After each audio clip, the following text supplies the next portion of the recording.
Hey, welcome back to Burntwood Workshop. Today we're going to go over painting a 3D engraving that I did. And what we're going to do is we're going to go over some of the settings I use. I'm not going to go over the laser stuff too much. We're going to go over the settings I use to do the engraving, a little trick to get it cleaned up if it's got too much char on it. And then I'll go over techniques of painting and the finished, finals finish, things like that. So stay tuned.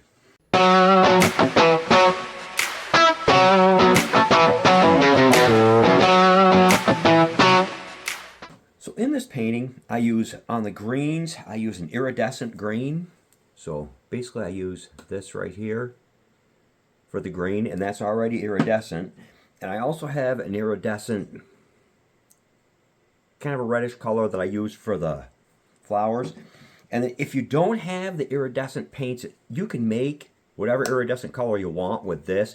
It takes a bit of medium to actually get the color to be dark enough. But this works really nice, and I've used it with a lot of different colors. And then I'm going to go over brushes.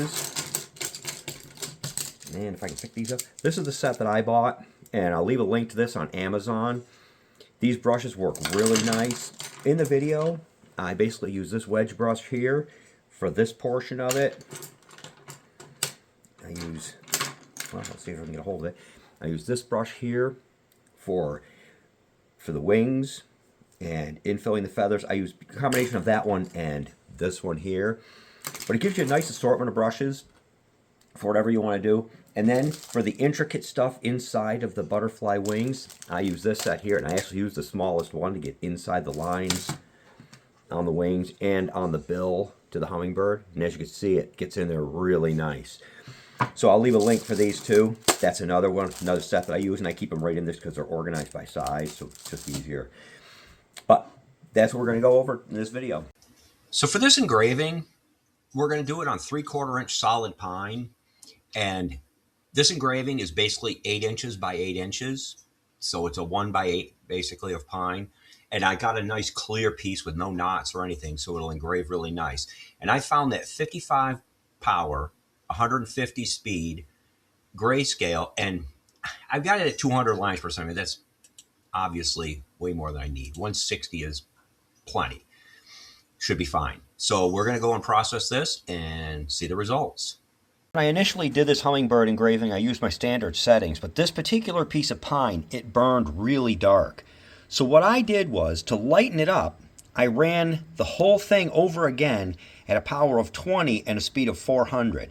And what that does is it clears all the char off, leaves just a tiny bit, but it leaves it prepped up really nice for painting. So there's our hummingbird ready for painting.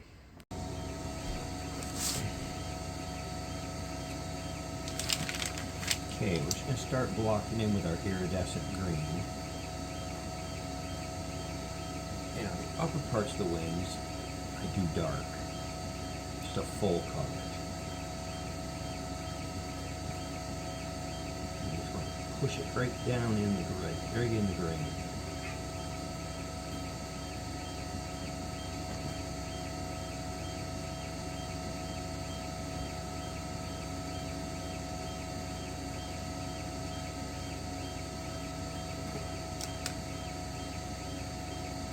The biggest thing when you're working with acrylics is patience.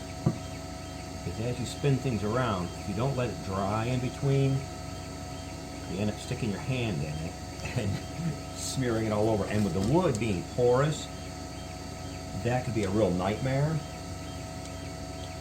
But I found that if you take an X-Acto knife, a lot of times you can scrape the paint off the surface and actually save your mess up. So what I usually do is I get one side done, and then we just kind of run a line down from the top of the wing,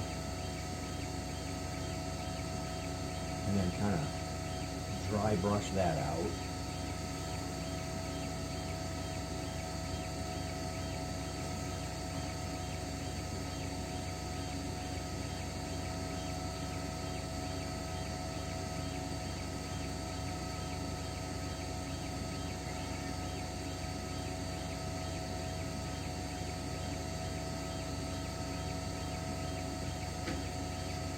kind of do that right down the line.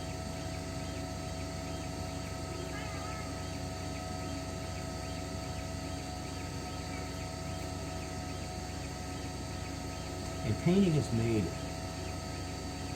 even more fun when you have a cat trying to climb in your lap the whole time you're trying to paint. We have our grandson's cat here, and he wants to be in your lap non-stop. Most cats sleep all day. This cat's up all day trying to get in my lap. And it's really hard to get things done some days. I'm just going to kind of feather this into the wings like that.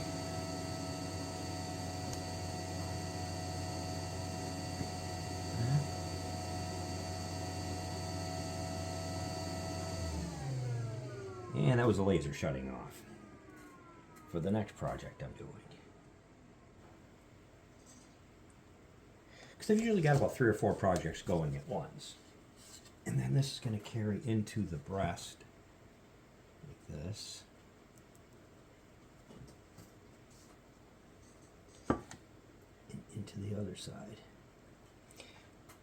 And since that side's wet still, we're going to kind of put your hand on the bottom and not get into what you painted already.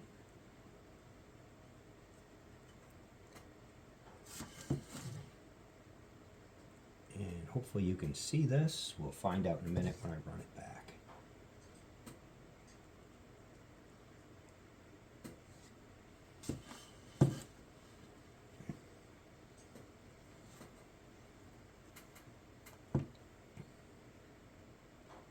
We can try to get some of the head too while we're at it.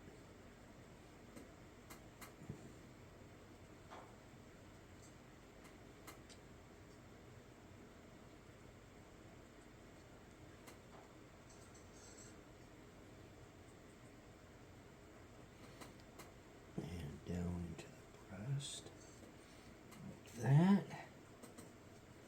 I'm just going to kind of pull up.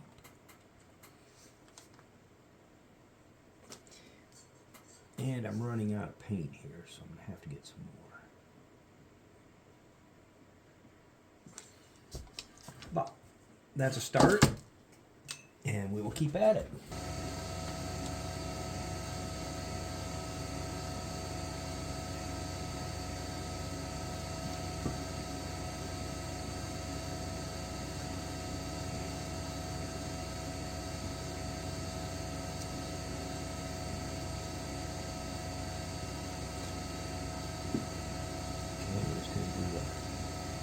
Basically same thing here. I'm going to just dry brush a little onto there, dry brush a little onto there, and just try to get the dark green on the tops of the wings. And then dry brush underneath.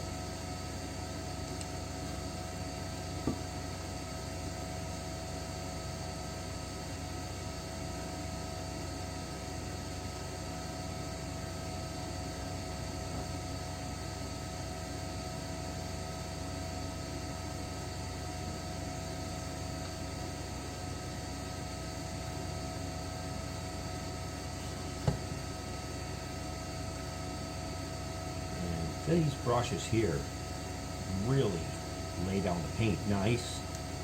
I have another set that doesn't work quite as nice, so I actually am putting a little more down than I usually do because these are putting it down so nicely. Okay, that's our main body. Now we're going to get the tail feathers.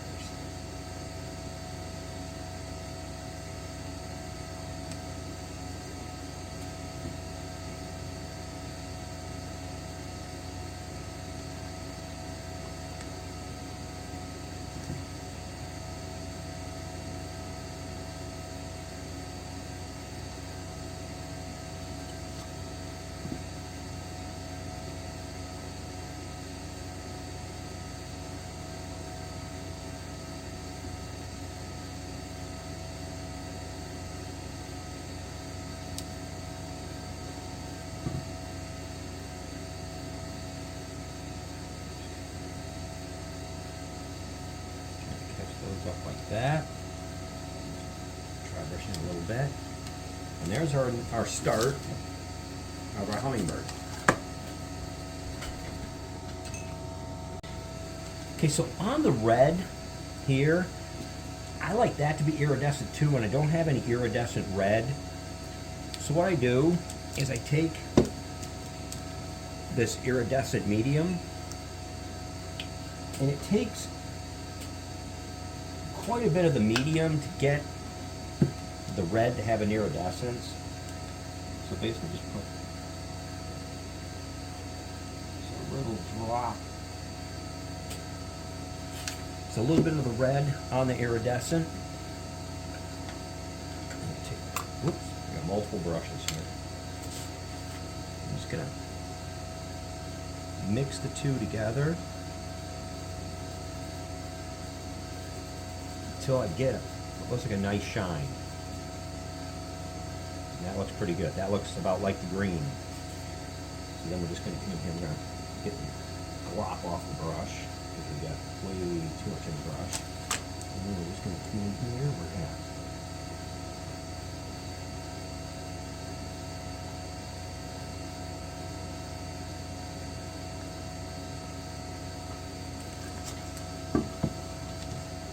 just put that in there neatly.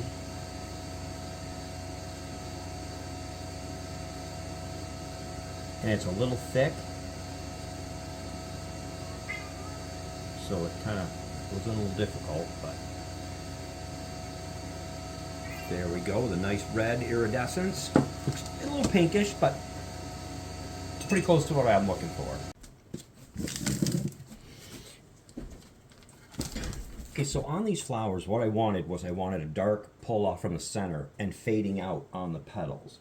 So to do that, I basically just dry my brush and I just kind of lightly brush the petals to get the color, but not the heavy coat. So just kind of touch those up. Just lightly, basically dry brushing those edges, just so we get the color. And then on this part, I just take from the inside and I pull out, get a darker pull towards the center. So that gives us those. Then on the eye and the bill, I use a different set of brushes, and just to give you an idea, I have a couple of brushes. I might be a little obsessed. Then I also have this set of brushes, and these are for fine detail. And for inside that bill, I basically use this nice fine one here. And I just keep these in the case because they're kind of organized by brush tip, and then when I know which one I want, it's easier to find. And then I also keep all my paints stored in a handy tray. And if you happen to notice the lighter fluid on the edge, because I paint on wood, if the painting comes out bad enough, I soak it in lighter fluid and set it on fire. That actually takes care of it real nicely. Or a torch works well too. But let's hope we don't have to come to that on this one. And then on the fine detail, I have this here, and I don't know if I can see that in the... You can't. Alright, let me tip this back. For fine detail, I use this magnifying light because I'm old and my eyesight sucks. So, to do this, I just basically take my high detail brush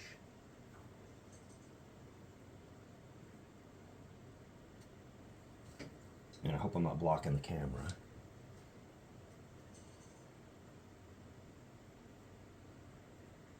We're just gonna fill this in.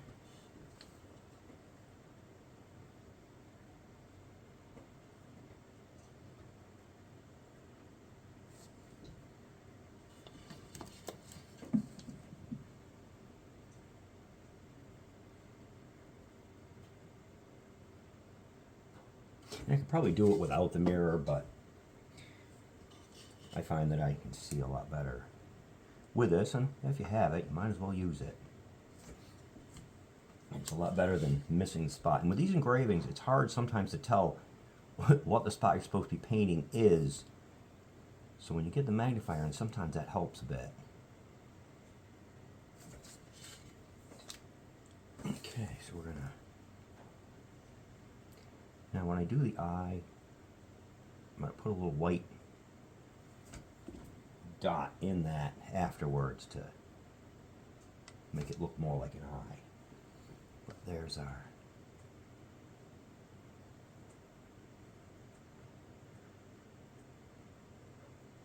Okay.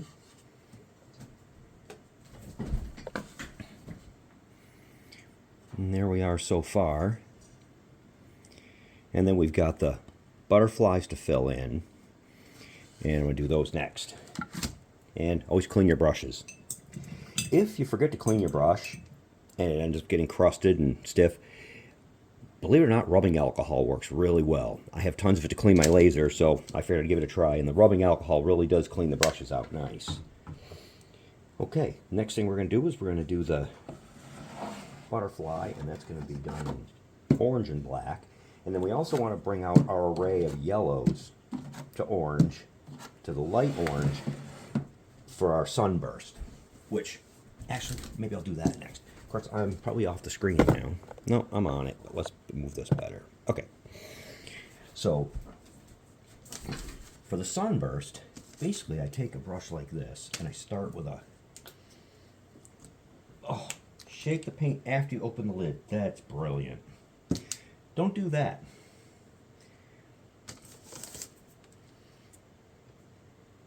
I have my moments of supreme intelligence, and that was one of them. I'm glad I caught that on film. Okay. So, we're going to take our lightest yellow, and we're going to bring that in. Just going to kind of bring that in on the beams.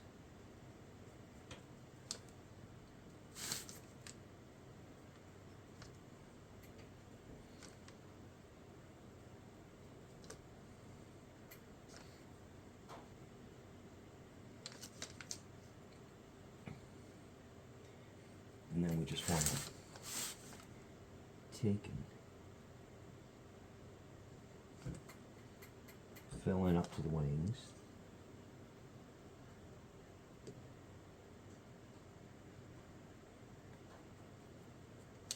And the nice thing is if you get a little bit of the yellow on the green, you can just wipe it off, or it's green is darker, just go right over it again.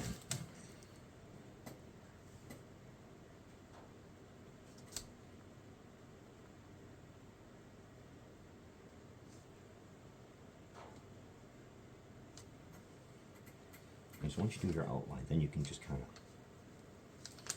pull off it like rays. Like that. And then we want to get down in the lower part here.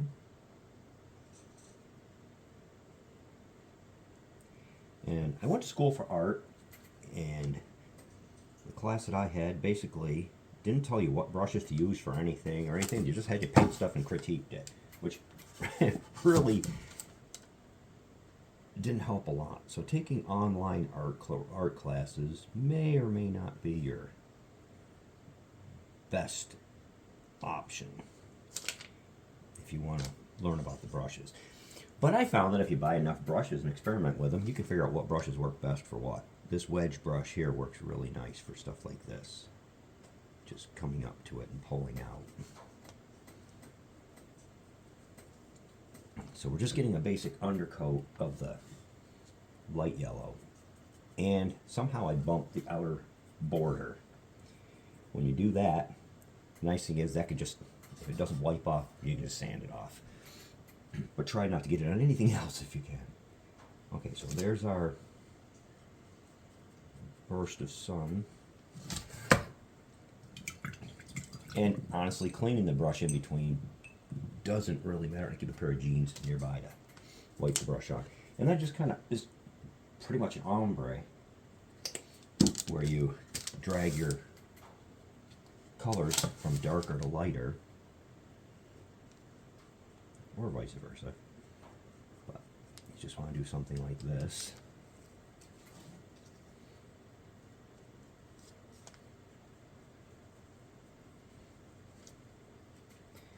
And oddly enough, this dark yellow is worse coverage than the light yellow, which you'll also find sometimes with acrylics. But that's all right. And I'm not letting it dry between coats because I do want it to kind of blend as I go. I got it in the green again, just kind of watch that. But, and I'm probably talking too quiet on that part, but okay, so I'm just gonna get a little bit of it out. We're gonna move to the next darkest color.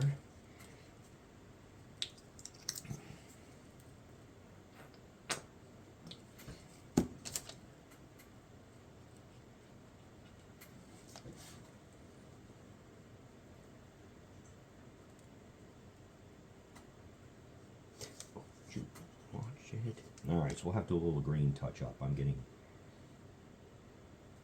usually go a little bit slower if I'm not on camera, just because it's neater that way. Okay. Now we're starting to get our sunburst.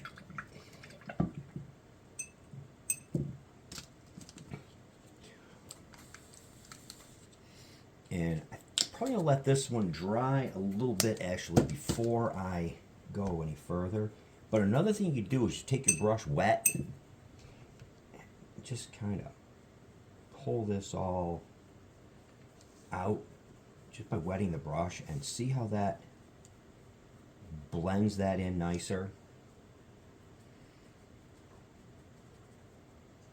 There, you can see that. It wipes a little bit off, but it blends it too. So then we'll go, and I'm going to do over this a couple times. I go over this a bit sometimes just to get it where I want it. But that's the start of it. Okay, so while we've got our fine brush out, we're going to basically, if I can move this into her, hopefully you can see it. I do our butterfly. And what I do with that is actually, I usually do the orange first, and then I highlight in the black. But I had the black already out and wet, so we're gonna just do some of the black stuff right now, because the antennae and the body are all black, so that can be done right now.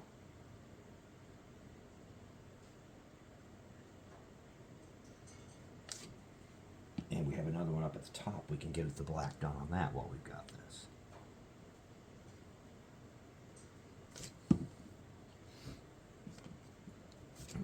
And the funny part with the 3D engraving is some things that look elevated are actually recessed.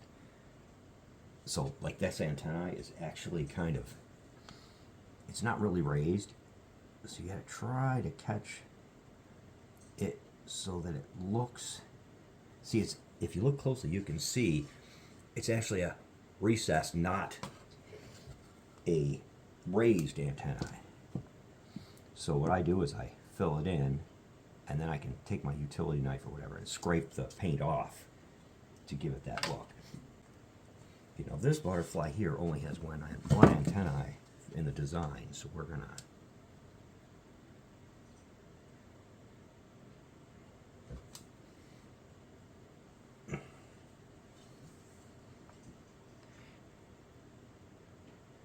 add another one and paint the body.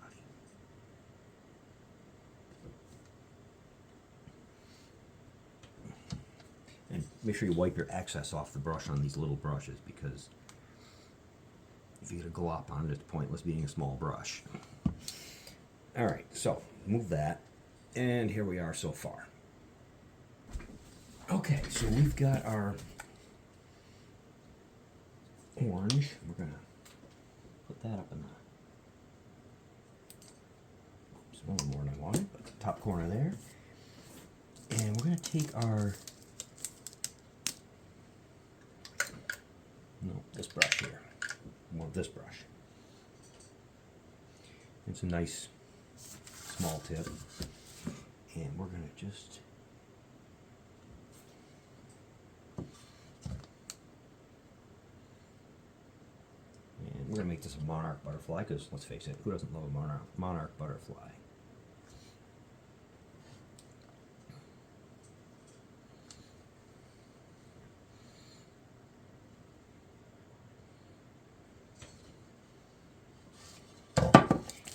And when you're doing this, leaving the excess on the brush actually doesn't hurt, because we're filling in these pockets. So you can kind of push your dab in and pull it like that. Now this side's a little bit smaller, so we're gonna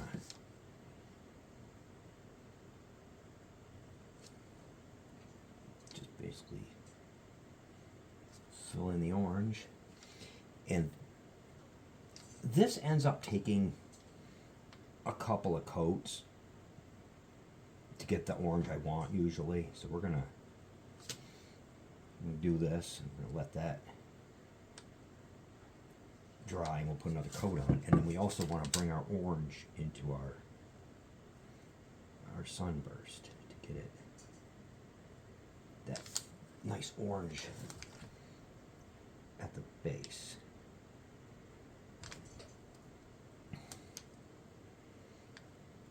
Just gonna, and I'm really, this brush is a little small for that. That wedge brush probably work better, but I've already got this one out, and it'll work.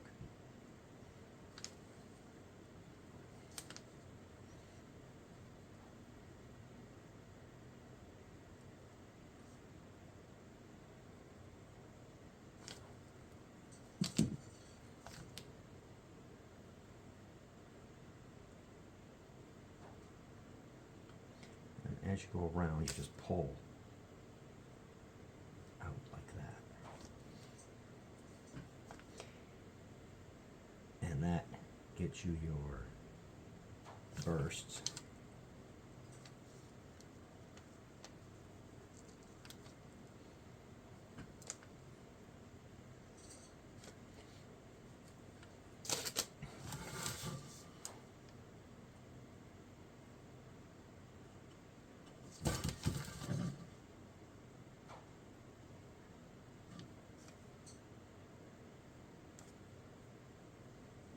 Okay, now we've got this where we want it, and I lost my water. Oh, all right, anyways. We want to take this bigger brush, and we're going to go into our darkest yellow. We're just going to dry brush with that dark yellow mixed in to pull this. And then you're gonna mix the colors a little bit, but that's kind of what we want here. We want to pull that orange. Now, if you get not quite enough orange in a spot, you can mix that in with the yellow.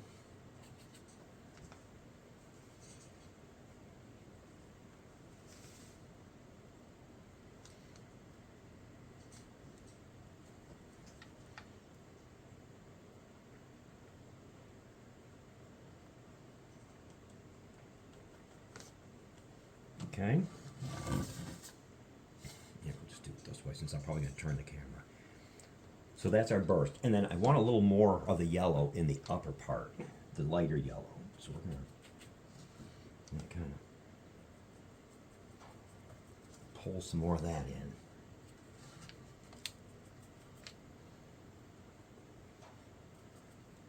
All right, we need a little more.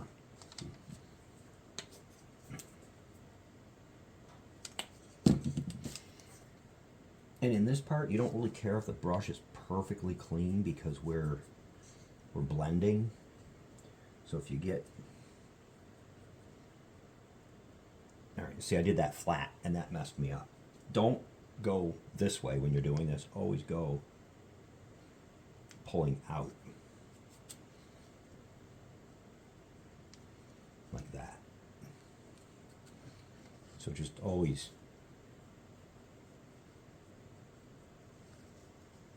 pull out like that, and that will blend better. And then if you're working from your outer color, then you just pull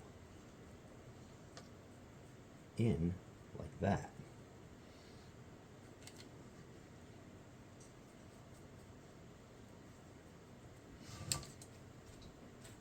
And that gives you a nice kind of a ray, kind of a sun ray. And then you can touch things up as needed, but that's the basics of that part. All right, so we're gonna put another, which I did not clean that, but that's all right. You just put wet on it, wet it back up. And we're gonna put our second coat on our wings because we want a nice dark orange, so it looks right. And part of the thing with painting is you just have to be patient and let things dry as they need to come back. It's not something you can do in 5 minutes. Well, maybe somebody can. I can't. I got to come back and go over it and go over it. And as I'm going over it, I'll see spots that I missed that I'd like to get a little better, like a little yellow showing in there. And there. And there. So, there's our orange touched up. And I basically put my paints, as you can see, on a very expensive palette. This is only the finest cardboard. The beauty of it is, when you're done, you don't have to clean it. You just throw it out. Or you end up with a really nice art piece of paint from all the past paintings you've done, which is actually what I end up with, and I kind of like it. Who knows, maybe I'll do something crazy and sell it for $1,000. Alright, my painting's maybe worth $100. We'll see. Tell you what, offer me $10. No, just kidding. There we go.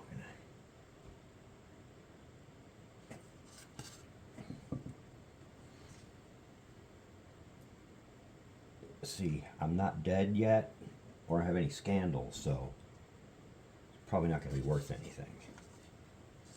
But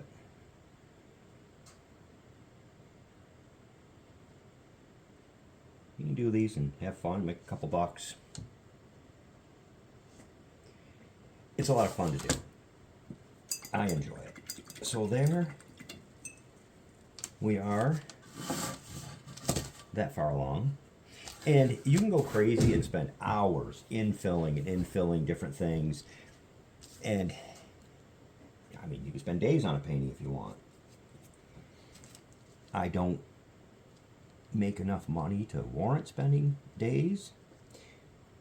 So, it is what it is. I'm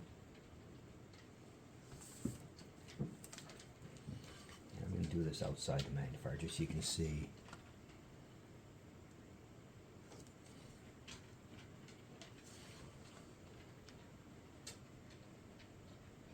And when you're doing these little wider spots with a divot, sometimes it's nice to leave a little extra paint on so you can kind of pool it. And just lay it and pull it. Lay the brush and pull it around, and you may have to kind of oil a little bit to get it into the cracks. Basically, having the right brushes is probably the thing that makes painting the easiest, because I bought some cheap brushes and they didn't hold paint well. And you'll watch a video where somebody will take, and people use Floetrol and things like that to get their paint to flow too. But also, a good brush will hold the paint better than a bad one. When I'm doing house painting and things like that, I use Purdy or Worcester brushes. That's pretty much all I use. I've bought some of the other brushes that said they were the best, and I haven't found any that work like a Purdy or a Worcester. So, here again, buying better brushes just makes all the difference. And there's our Monarch Butterfly, looking pretty good. So, I'm going to do a little more touch-up on this, and I'll polyacrylic it and show what the final result looks like. So to put a finish on this, I use polyacrylic, And I use the clear satin, and I use the clear semi-gloss. I actually, on these, like the clear semi-gloss better, in my personal opinion. I think it brings out everything a little nicer. So when I'm polyacrylicing these, I have a bunch of wood cut-offs. They have the bench biscuits and all kinds of things you can buy, but I just have little wooden cut-offs.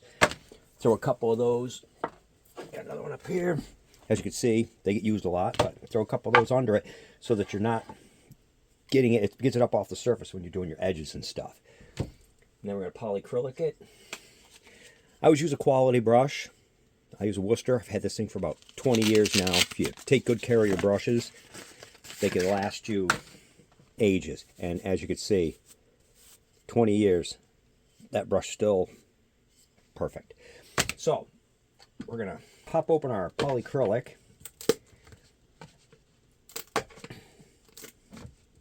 Which is seized shut pretty good.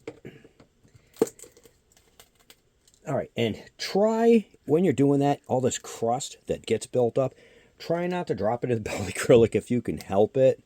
I had a piece, I think, fell in, but, you know, try to keep it in check. And we're going to... You always want to stir your polyacrylic, not shake it, because you don't want to introduce bubbles into it.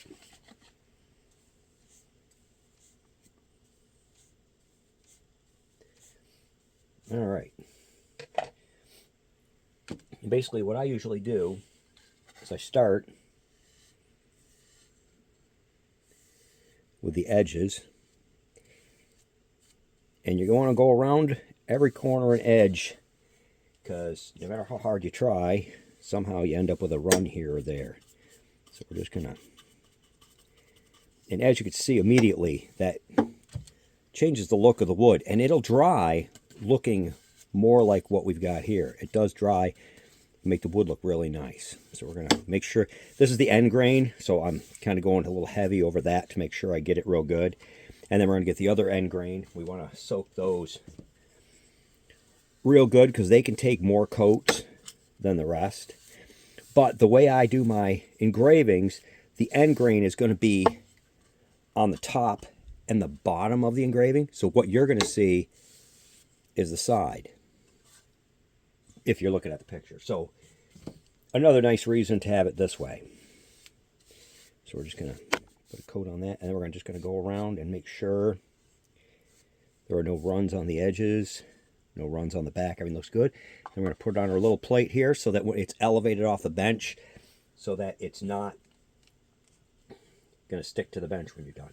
And then I just put a nice... Now, you can spray this on if you're worried about it, but I always just put it on with a brush, mainly because the spray costs $11 a can, and you'll get a very few jobs out of it before you're buying another can, whereas buying it this way, it lasts a lot longer. And I just don't go over it too heavily. I just kind of put it on, trying to get the pooling out a little bit, but I pull lightly. I don't, you know, push hard on the brush except on those edges. But going over this, you just want to just pull lightly. You don't want to smear your colors or anything. You just want to... And like I said, on the edges, you want to get the wood part that's showing pretty good. I'm just going to make sure it gets in all the cracks. And the first coat is just going to seal it up. And I just kind of run the heavy, where it's heavy-handed, off of it like that. Make sure we don't have any runs, which we do right there. We got a run there. So after I finish a project, I engrave my logo on the back just for advertising. So if somebody sees one, they can know where to get it. And I do that at 40 power, 500 speed. So it goes pretty quick, and it does a real nice engrave for just, you know, a quick logo. Get all that polyacrylic. Just let that dry. Polyacrylic dries really fast, so you're looking at probably about 15 minutes, 20 minutes, and you're ready to put another coat on. And then I usually try to peel all of this off before they put the cover back on the can so that the next time there's less of this on it. So I'm on my second coat now, and I've already done it. But when you're doing this on your rough surface, you'll end up with these white, kind of bubbly pockets. What I do is I always keep something handy that I want to polyacrylic so that I can just kind of dry my brush off, put some polyacrylic on something, and dry my brush. And then I can just kind of take and pull that white out so we get a little smoother looking finish. It's not too thick. Okay, so you kind of see like that. Now, when you're doing wooden pieces like this, oh, and also watch when you go over your top, you leave a little brush mark there, and you've got another on the bottom here. So when you finish this on the front side, you also want to polyacrylic the back, because if you're in areas where there's a high moisture content, the back getting moisture and the front being sealed can cause these to cup really bad. So you want to take care of sealing that back also. So it seems like a waste of time, but it does make a difference. So always make sure you seal your back, clean your brushes good, and we're going to put hangers on it and finish this piece up. So it doesn't look like much, but there's a lot of technique that goes into it, and I hope you like the video. If you like the video, give a thumbs up, leave me a comment if you have any suggestions or anything you'd like to see me do next. I got a lot more coming in the works, and stay tuned. Thanks for watching.